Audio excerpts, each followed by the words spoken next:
the first game is in Kolkata. That's the Super Giants visiting the Knight Riders. The Super Giants, who actually, I mean, that's their home. Kolkata is their home, basically. That team's head office is in Kolkata. And has been for years. The family business all grew there. That's right. Yeah. And they're playing the Knight Riders tomorrow.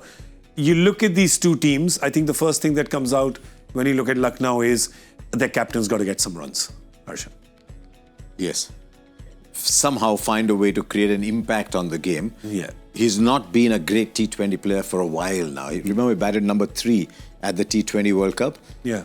And, I mean, he played a big part in slowing down the game when South Africa needed 30 of 30. Yeah. But he needs, for his own belief, for his ability to tell people, this is what I want, it's just easier to say it when you've got runs yourself. And it's been, 3-4 innings now? Yeah. That he struggled. So, yeah, that'll be number one on their things to do. Can you do, we spoke about this, we've spoken about it quite a bit on Cricbuzz Live, right? We said, is there merit in throwing Rishabh Pant to open, right? You've got Markram, he's very good, and he's batted at 4 as well. I think he bats in the middle for his SA franchise as well, right? I Yes. think he bats 4 there. He's good enough to do it. Can you sometimes just shake things up? You know that Rishabh wants to open, he's like to open. You make him open with Mitch Marsh, and suddenly as a bowling unit, you're looking at that and going, oops. Yeah, I mean, I like him at 1, 2, or 3. I didn't mind 3. I was all for the idea for him to bat 3 at the World Cup because I thought that was the only place I could find for him in that order. Field out, or sort of field up, sorry. 2 fielders out only, probably his best opportunity to actually get some flow. He's finding ways to get out that you just don't sort of find very often. He's a better player. You watch Rishabh Pant play Test match cricket. He's a quality cricketer. Yeah. There's something about the mindset when it comes to T20 that he feels like he has to go hard and lose his shape and just swipe across the line, which is just not his game. Yeah. When he just plays proper, and I used the example earlier, when he is a reactionary player, that's when he's at his best. When he's just looking for something that's not there, trying to hit a ball that's not there to be hit, is when he gets out. And he gets out time and time again doing that. So to me, if he just watches the ball, reacts to the ball, and opens up offside and leg side, he's a fine, fine player. But there are moments where you watch and you just think, he shouldn't be getting out to that ball in that fashion.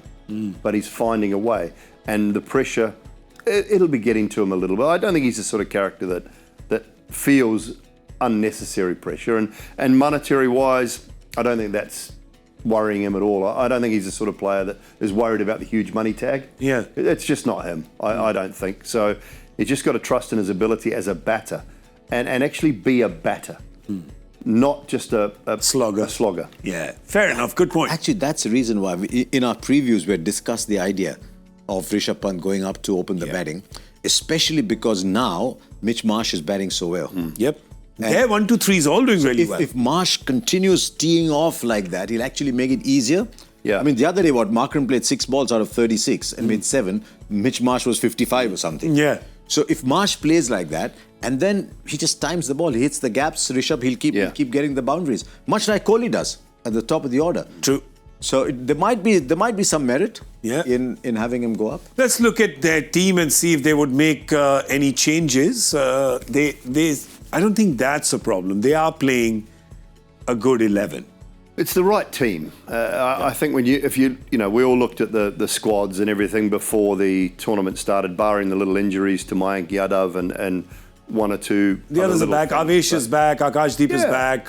They've managed to get Shardul Thakur in place of Mohsin Khan. The 11 that you would think. Isn't Mayank Yadav fit again? Well, if he's fit again. Not yet, no. No, he's not. No. So, from what's left in white, you would say there was no one standing out there that says they must be in that side. I think they've got the best 11/12 on the field. It's just a matter of getting a win.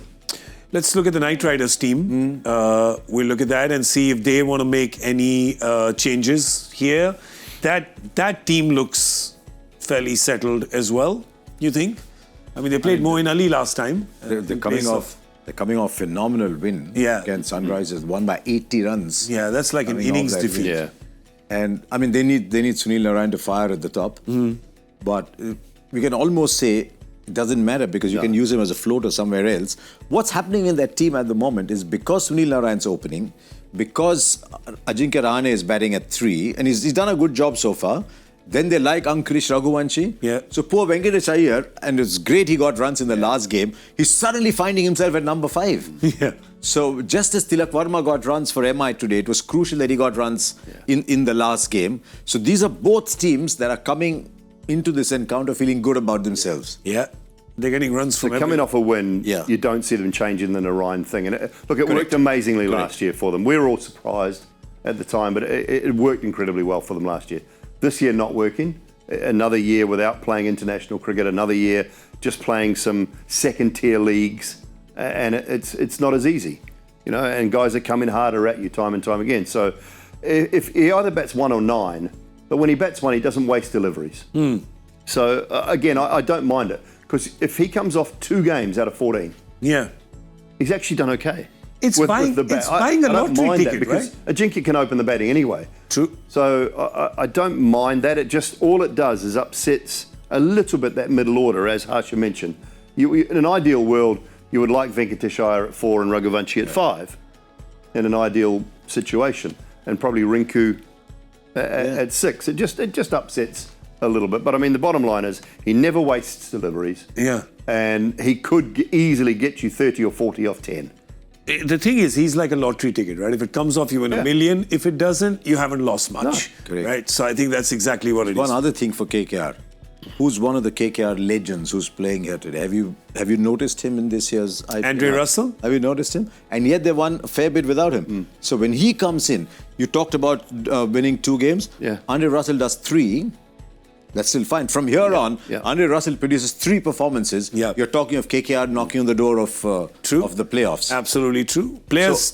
So, it's funny, both LSG and KKR, they pack their batting deep and they play with 5 bowlers with at best a 6th option. Yeah. GT is the only outlier that goes in with lots of bowling options and keeps the batting light and is still winning. Yep. So I'm fascinated. These 2 teams, KKR, LSG, it should be a good game.